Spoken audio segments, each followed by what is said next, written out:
I was about to say congratulations on the launch of your book.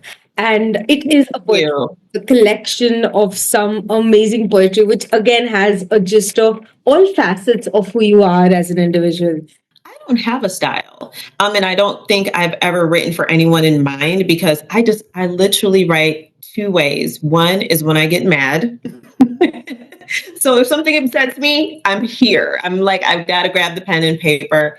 And then the other thing is, I just write purely from my emotions. So Mhm. I can take different poems and go, okay, those two things make sense. Because what I thought about Monday in 2020, in 2024 may be relevant now because I've written another piece to it. So sometimes it's just a puzzle of how to put things together. No, I totally agree with you. Like when I read or when first I saw the book, I'm like, I'm not sure if I'll actually connect because we come from so varied backgrounds and our lifestyles have always been very, very, Yeah. very different. And I wasn't sure if I'll connect. But when I went through it, I started realizing, oh my God, there is such a beautiful theme in it. And there is every aspect of life so beautifully curated. Hi, and welcome to Soul Velocity. I am Snehal Singh, your host, and I'm excited to take you on this incredible journey where we tap into the wisdom of entrepreneurs, authors, and creative visionaries, people who are transforming the world in ways we cannot even imagine. As the name suggests, Soul Velocity is all about finding that pivotal direction for your soul, mind, and body. A place where deep, real conversations ignite the fire to keep you moving forward. Right now, I'm thrilled to bring you a special series called as Voices and Verses 100 Authors and Countless Stories. This series is all about celebrating the writing world, connecting with authors, publishers, marketers, entrepreneurs, screenwriters, playwrights, and filmmakers who are shaping the stories that inspire us all. Through these conversations, my goal is to encourage aspiring writers, support seasoned authors, and spark new ideas that can inspire you to take you on your own creative journey to the next level. Whether you're here to learn, connect, or simply just enjoy some amazing stories, you are in the right place. Let's dive in together.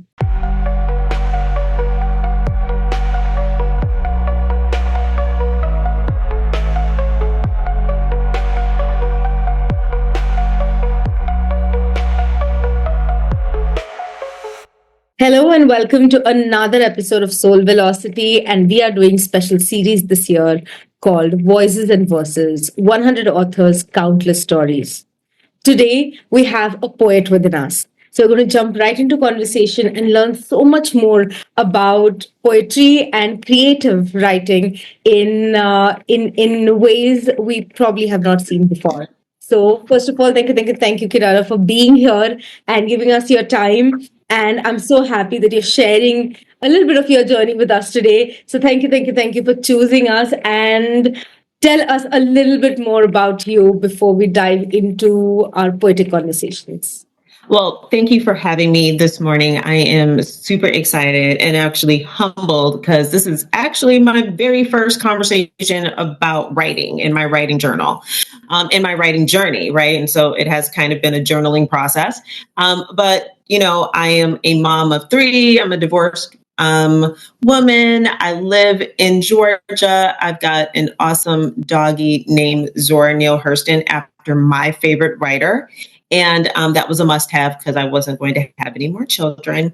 So, um, but I do a lot of things. I'm a life coach. I work in politics, and I just believe in doing good works for people and utilizing my voice to teach and illustrate and show for other people how to move in social justice movements as well. So that's kind of like the breadth of the work that I do, in addition now to being a published author. Thank you. And I was about to say, congratulations on the launch of your book. And it is a poetry, You. a collection of some amazing poetry, which again has a gist of all facets of who you are as an individual. So, what first drew you to poetry as a form of expression? I think that no, I don't think there was really anything about poetry per se. I think that was just another portion of the creative writing journey. I have always been a writer. In college, I definitely kind of honed in on my writing skills, took a lot of writing classes. And honestly, I don't recall writing any poetry. I don't. And so somewhere 10, 11 years ago, I started to write poetry to express myself in ways that I couldn't. I didn't feel like I was expressing myself. And honestly, it was a space of feeling like I had lost my voice. And I turned to writing, and that started to come in stanzas. And that's how the poetry journey actually began. So, what was the spark behind this collection? So, I'm talking especially about Miss Polite Stained Heart. It explores deep emotions and varied emotions. So, uh, what made you put it as a collection? Oh wow. Um, I think it's just pieces of me, honestly. This book, the collection itself has been a 10 to 12-year journey of just poems that I had written randomly and was brave enough now in the last 4 or 5 months to say, I want to go ahead and put it together. There really wasn't any impetus because I, like a lot of people, we write for personal reasons and we don't share. Because for me, this is a very vulnerable spot. And it's interesting because I am a trainer. I speak for a living and I've stood in front of thousands of people and have spoken and didn't have any fear. Okay, I had a little bit of fear, but not, but not as much as taking my poetic voice and my thoughts and putting it on paper and being really revealing about what my thoughts are about all various types of subjects.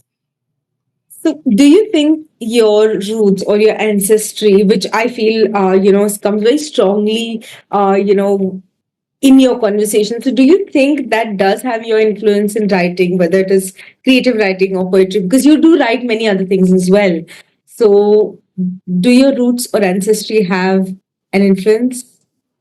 I think so. I think being Caribbean, I think being a woman of the Black diaspora, I think really does um, lend itself to my writing, especially, and I hate to use the word poetic style, but I think that Caribbean people are very, we say kind of sing-songish.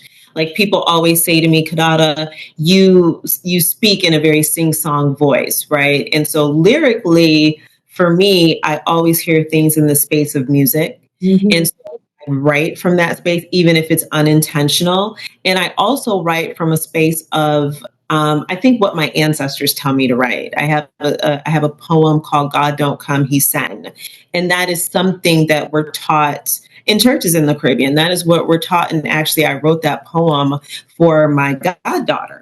Because it was a journey for her to get here. And she's a little Caribbean girl. And I wanted to just write in that voice, Mhm.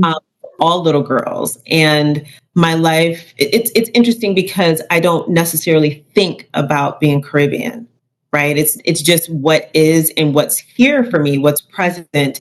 And Caribbean lyrics, whether it's musically, whether it's in text, it's very much so filled with similes and metaphors and imagery. And so we're really good at that. And I'm glad that I had that perspective because it doesn't take a lot for me to grasp onto things.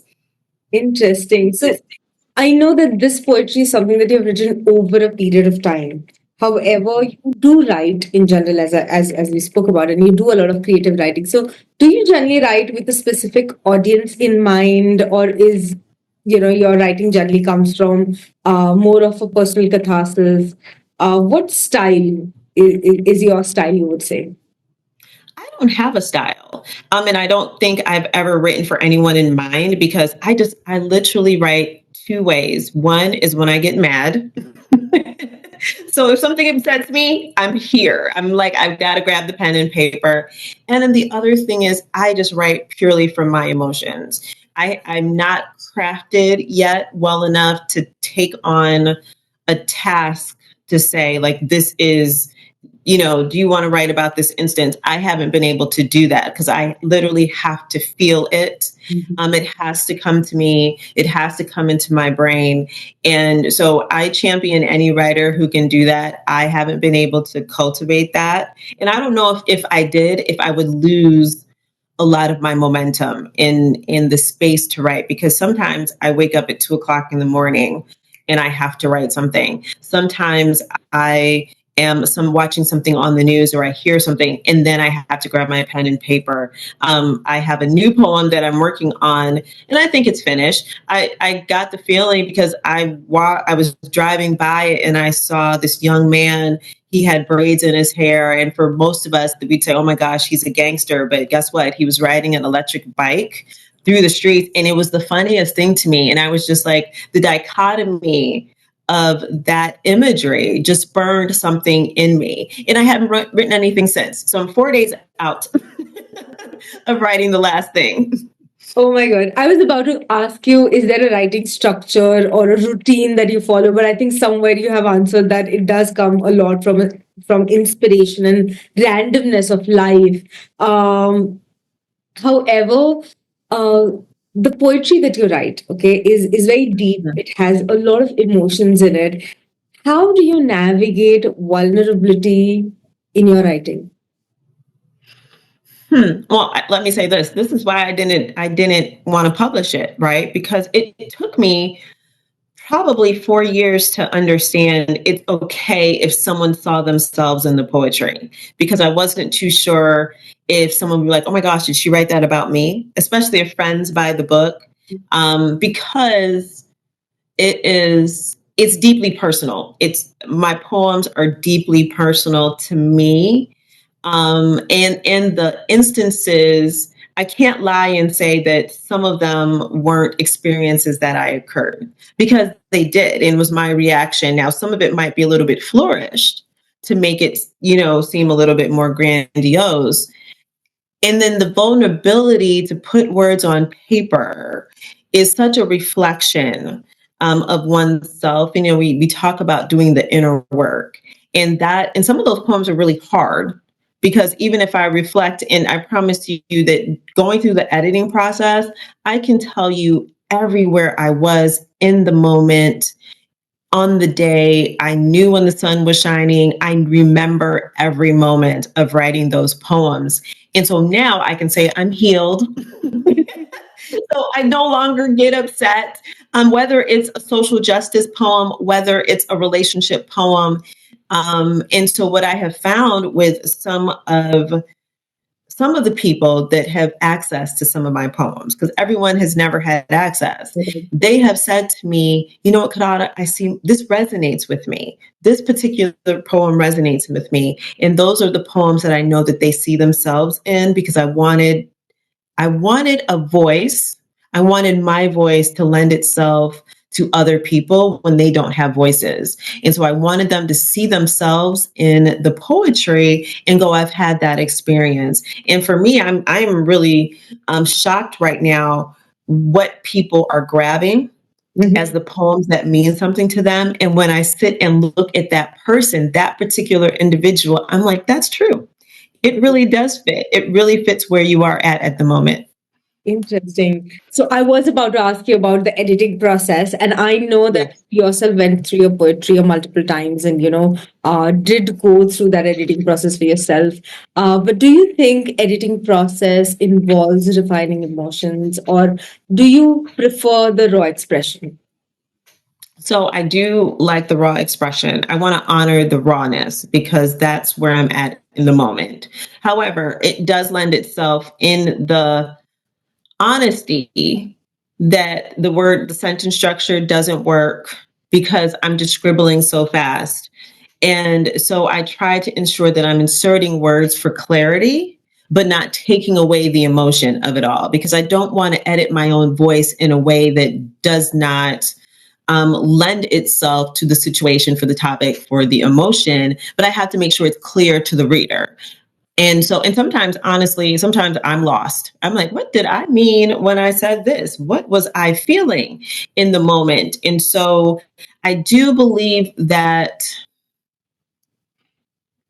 the emotion that and actually comfort isn't an emotion. It's not an emotion. However, I think that comes with the rawness and ensuring that the reader does not always have to feel comfortable, if that makes sense, right? Just kind of saying what you need to say and letting them sit with it. But I want to make it clear so you can't sit with it.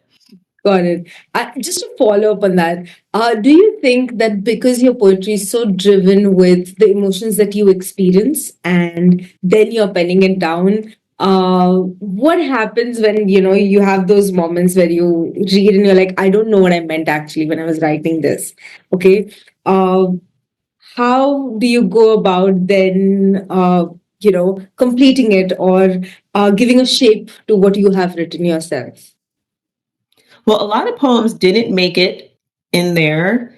And so, because I'm so spiritual, let me just say that first. So, just in case people are like, what is she talking about? I just want to say that I think that sometimes that God, my higher power, keeps things away so I can't find things, right? So I can't find certain, I have I have journals full of poems in my thoughts. And the other day I found one and I was like, why would I write that? Like I wrote a poem for somebody else and I'm like, okay, that would have never made it into this book. But to specifically answer your question though, I think that for me, it's how do I explain it? Sometimes you just have to say what you have to say. Got it. Right. And so it doesn't have to make sense because it's just you, it's a personal one-on-one conversation. And sometimes I just put down things. And then what I have found too is that if I write enough, because I'm still old school, I still believe in pen and paper, that I can actually piece things together. Mhm. So I can take different poems and go, okay, those two things make sense. Because what I thought about Monday in 2020, in 2024 may be relevant now because I've written another piece to it. So sometimes it's just a puzzle of how to put things together. I really wish I was the type of writer that could sit consistently. And if I can I share a story? Like my vision for my writing was I was going to do it the Maya Angelou way. So Sister Maya always took a weekend at a hotel and she shut herself in and she was like, listen, if I need food, just put it outside the door. Don't knock, whatever. Here's the plan. I always thought I was going to be that type of writer. I was going to go to a hotel or I was going to shut myself into a room. I can't. There's too many distractions. I'm too in tune with my phone and something on TV and a meeting pops up. And so I just don't have that in me. But in my mind, that's where I'm still heading towards that because I do like a good hotel stay. That's on my list too, with this one book which I've been writing for over 4 years, 5 years. Mm. And I keep telling, my husband the same thing that one day I think I'm going to do this. I'm going to take a break. I'm going to go shut myself off in a room, not worry about what to cook, and just do it. And just do it. 4.5 years and saying that I haven't gotten there yet. So I can totally relate to what you're saying. This particular collection, okay, Miss Polite Stained Heart, it goes into various phases of your life, about you being a child to your time with your loved ones, to being in love, to the political opinions, to the opinion about even the country, so on and so forth. So what is your hope? What do you think or do you hope that readers should take away from this collection? Gosh, I think, oh gosh, I want I want people to know and understand that we all share the same lives. We all share the same lives. We all deal with our childhood and our adulthood, not when we're children. So a lot of the poems I wrote those when I was an adult, looking backwards, trying to find an identity to make it work. I want people to know we all go through grief.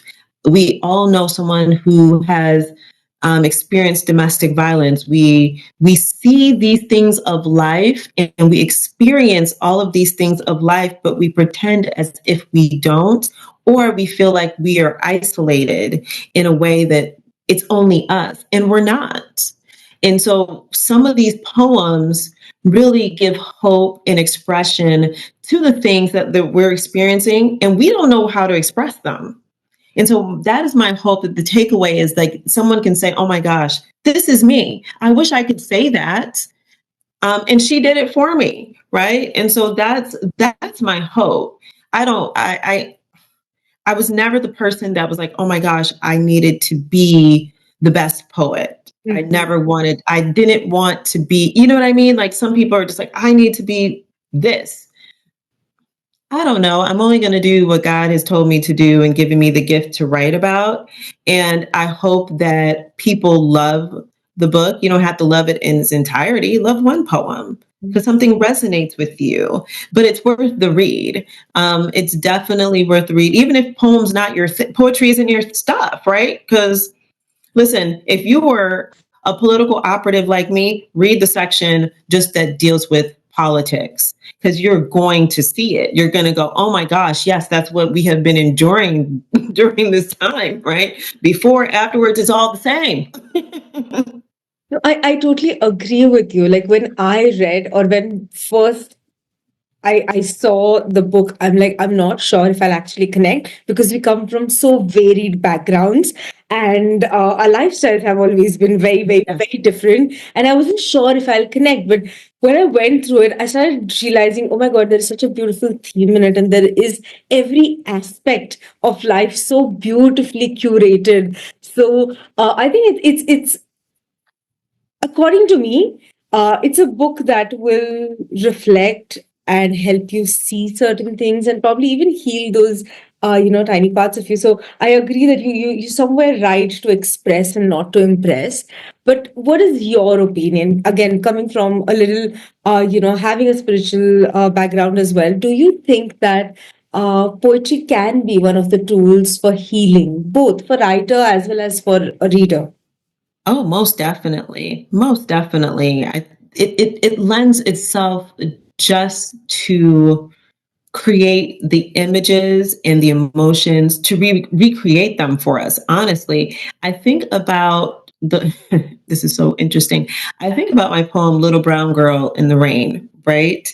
And I promise you, I'm about to be 50 years old, and you could not have told me all the years of my life, as we say in the Caribbean, that I wasn't the little Morton girl on the salt, salt. I mean, that was my understanding of who I was, and I'm about to be 50. I'm not telling everyone to feel like that, but I can tell you that even in our adulthood, we think of ourselves in a particular way. Right. And so that stuck with me my whole entire life. My whole entire life, I thought that there's a song in the Caribbean that is just that, Little Brown Girl in the Rain. Like, I thought the song was about me. Y'all, I did. I thought the song was about me. And so, and it's a fantastic Caribbean song. But that shows you that I can recreate imagery for someone else to see themselves in, right? We can all understand the themes of identity. How do we identify? We always talk about that. If you believe in this type of thing about doing your inner child work and all of that stuff, I have a poem that's about that, about meeting me and healing me, and so I I know now that it's my goal and my gift to utilize my voice for others. And I think that is what I have been crafted for. And this is what this book is about because it touches on themes like domestic violence survivors. Who writes about that? Who writes about grief? These are topics that are really hard to touch on. Even writing a political poem is very hard to touch upon. The fact that I could write a poem that replicates itself over and over again in the United States that was based on Ahmaud Arbery's journey. Who does that? That is not something that we normally do. We in like I said, it replicates itself. and it has replicated itself, and we don't even need to give it a name. We can read it and understand, and that is what I am hoping for people to see in the takeaway, and just to give voice to the voiceless, as we say, but give to voice the themes that are that kind of weave the fabric of our lives together. Absolutely. And I have to share this. And I think this is one of the reasons why I love the placement of the poem where it is placed in the book, which is Brown Girl in the Rain. Because Mm-hmm.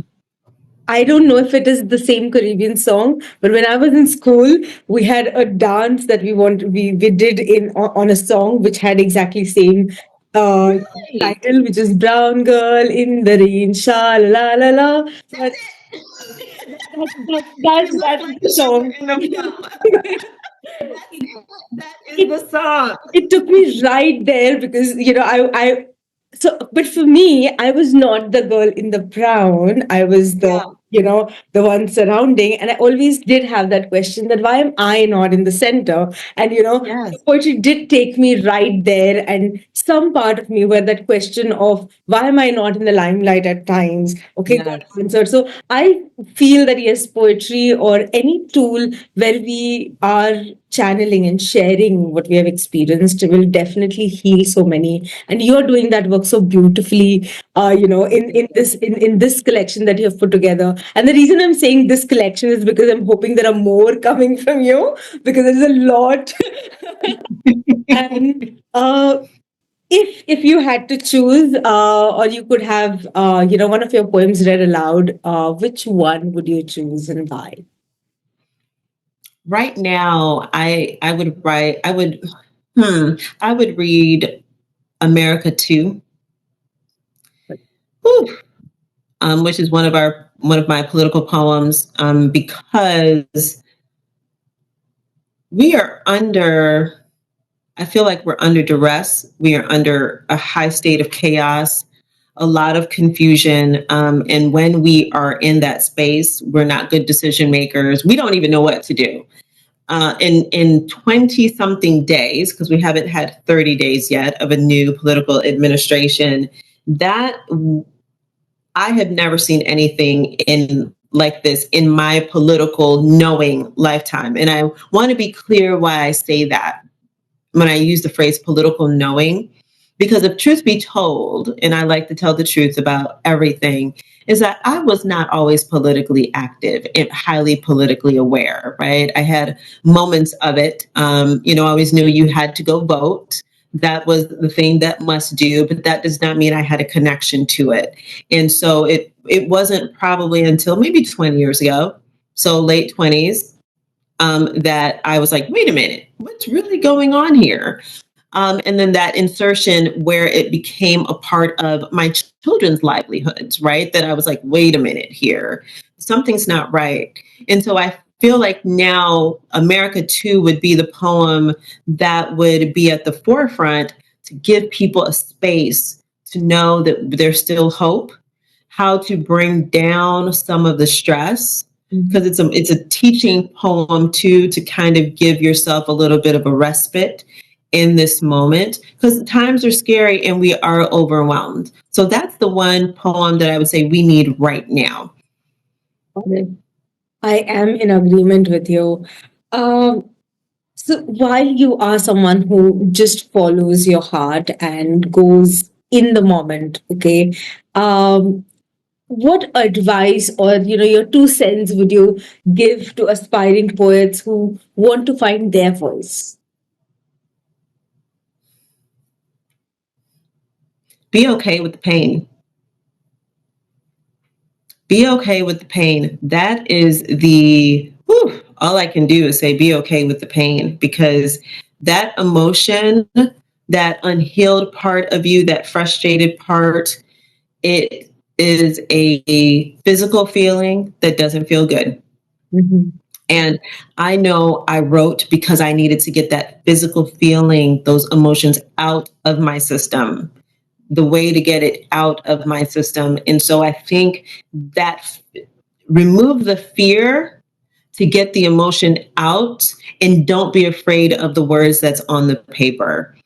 because that is your truest, honest self on the paper. I love that. And have lots of tissues.